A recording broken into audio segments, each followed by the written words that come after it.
I was making coffee when the knock came. Not a polite one, the kind of pounding that rattles the doorframe. I already knew who it was. Through the peephole, I saw them, my parents. My brother smirking behind them. 3 months since they sold their home.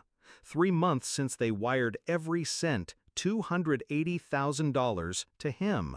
3 months since they told me I was doing fine and didn't need it. Now they were here, suitcases in hand, ready to stay for a while, in my house. It wasn't always like this. Growing up, I believed we were a team, my brother and I, equal in our parents' eyes. I worked 2 jobs through college. He didn't. I bought my first home at 27. He burned through credit cards and called it living. When Dad's health started slipping, I visited every week. My brother called once a month, maybe. Still, somehow, he was the golden one, the one they trusted, the one they chose. I found out about the sale by accident. A friend mentioned my parents' house was listed. No one had told me.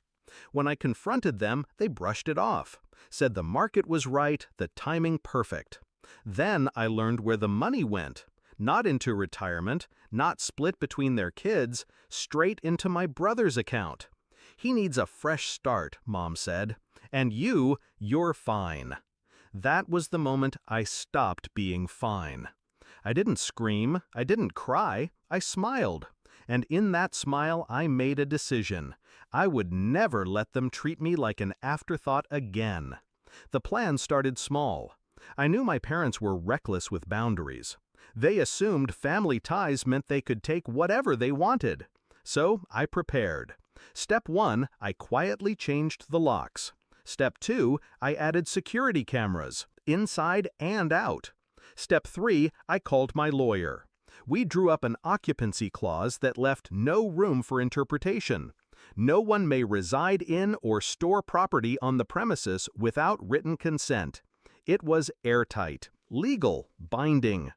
Then I waited, because I knew they'd come.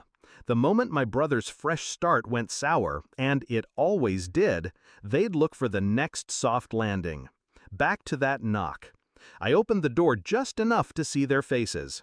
Mom beamed like this was some surprise reunion. "We're just going to stay until we figure things out," she said, brushing past me. Except she didn't brush past. The chain lock stopped her cold. "What's this?" she frowned.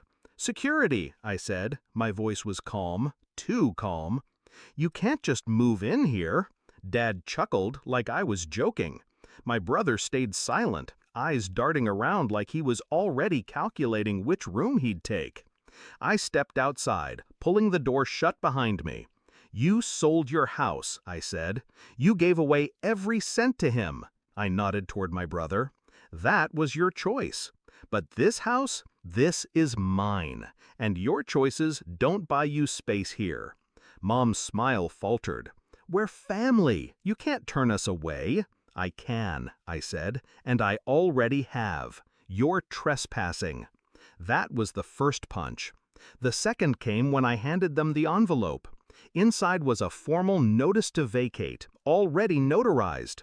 I'd anticipated their attempt weeks ago. It wasn't just a refusal, it was a legal warning. If they set foot past my threshold, I could have them removed by police.